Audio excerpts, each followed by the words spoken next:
നമസ്കാരം. മലയാളി വാർത്ത ലൈഫിലേക്ക് സ്വാഗതം.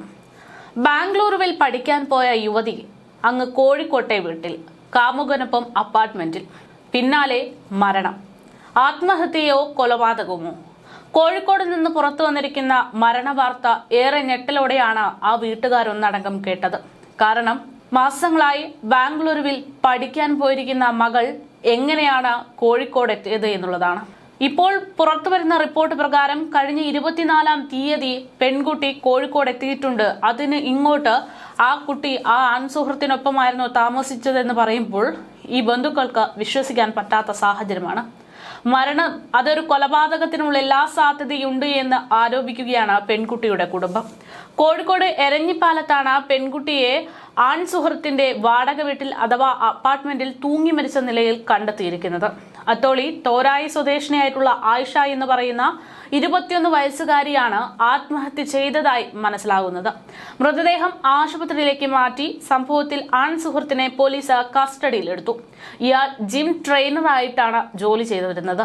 മംഗലാപുരത്ത് പഠിക്കുകയായിരുന്ന ആയിഷ 3 ദിവസം മുമ്പാണ് കോഴിക്കോട്ടേക്ക് വന്നത് എന്നും ആൺസുഹൃത്തിന്റെ വീട്ടിലായിരുന്നു താമസമെന്നുമാണ് ഇപ്പോൾ പുറത്തുവരുന്ന സൂചന. സംഭവത്തിൽ യുവാവിനെതിരെ പെൺകുട്ടിയുടെ കുടുംബം രംഗത്തു വരുന്നു.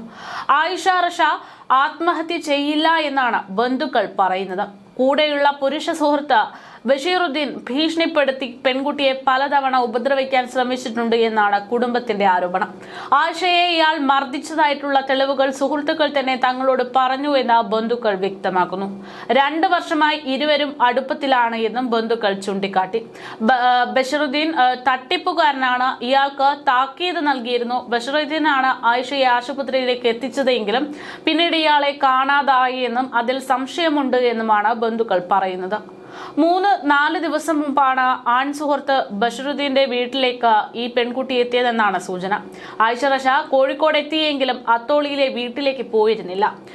ബഷീറുദ്ദീൻ യുവതിയെ ബ്ലാക്ക്മെയിൽ ചെയ്തതായിട്ടും ആയിഷയെ ഇയാൾ മർദ്ദിച്ചതായിട്ടും സുഹൃത്തുക്കൾ ഇപ്പോൾ മരണശേഷം ബന്ധുക്കളോട് വ്യക്തമാക്കുകയാണ്.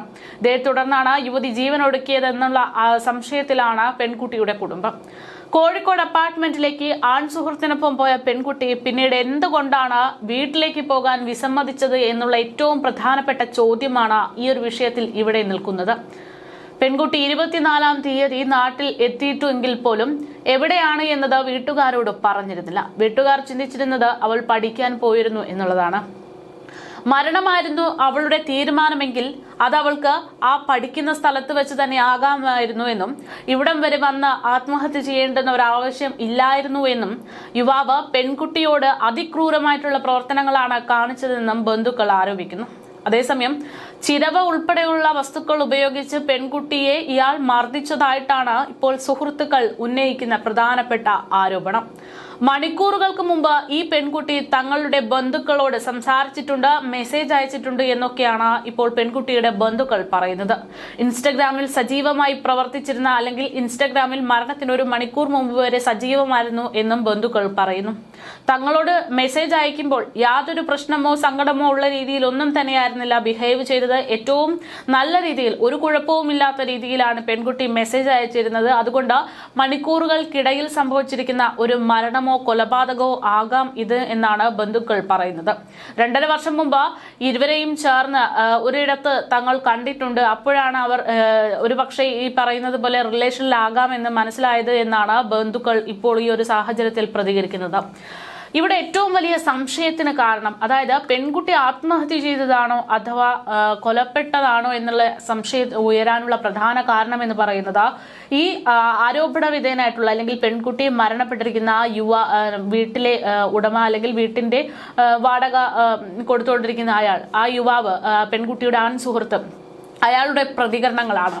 അതായത് പെൺകുട്ടിയെ മരണശേഷം ഹോസ്പിറ്റലിലേക്ക് എത്തിച്ചത് ഈ പറയുന്ന യുവാവ് തന്നെയാണ്.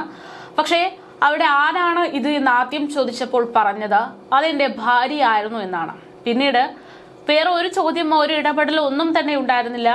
പെട്ടെന്ന് തന്നെ അയാളത് മാറ്റി അത് തന്റെ കാമുകിയാണ് എന്ന് മാറ്റി തീർക്കുന്നു. പിന്നീട് അയാളെ ആ പ്രദേശത്ത് നിന്ന് കാണാതാകുന്നു. ഇത്തരത്തിൽ അയാളിൽ നിന്നുണ്ടായിട്ടുള്ള അയാളുടെ ശാരീരിക ക്ഷമതയും അയാളുടെ മുഖത്തുണ്ടായിട്ടുള്ള വെപ്രാളവും അതൊക്കെ കൊണ്ട് തന്നെ വലിയൊരു സംശയം അവിടെ ഉടലെടുക്കുകയായിരുന്നു. എന്തായാലും ഇപ്പോൾ ഈ ഒരു മരണത്തിൽ അതിഗുരുതരമായിട്ടുള്ള ആശങ്കകൾ അല്ലെങ്കിൽ സംശയങ്ങളാണ് ആ പെൺകുട്ടിയുടെ ബന്ധുക്കൾ ഉന്നയിക്കുന്നത്. പെൺകുട്ടി ഒരിക്കലും ആത്മഹത്യ ചെയ്യാൻ വേണ്ടി കരുതിക്കുട്ടി കോഴിക്കോടേക്ക് തിരികെ വരില്ല എന്നും പെൺകുട്ടിയെ അയാൾ കൊന്നത് തന്നെ ആകാനുള്ള സാധ്യതയാണ് ഉള്ളത് എന്നുമാണ് പറയുന്നത്. അതിന്റെ പ്രധാന കാരണങ്ങളിൽ മറ്റൊന്ന്, ഈ പറയുന്ന യുവാവുമായിട്ട് റിലേഷനിലായതിനു ശേഷം തന്നെ പെൺകുട്ടി പലതവണ ഇയാളുമായിട്ട് പ്രശ്നമുണ്ടാകുകയും അതിന്റെ ഭാഗമായിട്ട് ഉപദ്രവിക്കുന്നതടക്കമുള്ള സാഹചര്യങ്ങളിലേക്ക് പോയത് തങ്ങൾക്കറിയാമെന്ന് പെൺകുട്ടിയുടെ സുഹൃത്തുക്കൾ ഒരു വശത്ത് പറയുന്നു.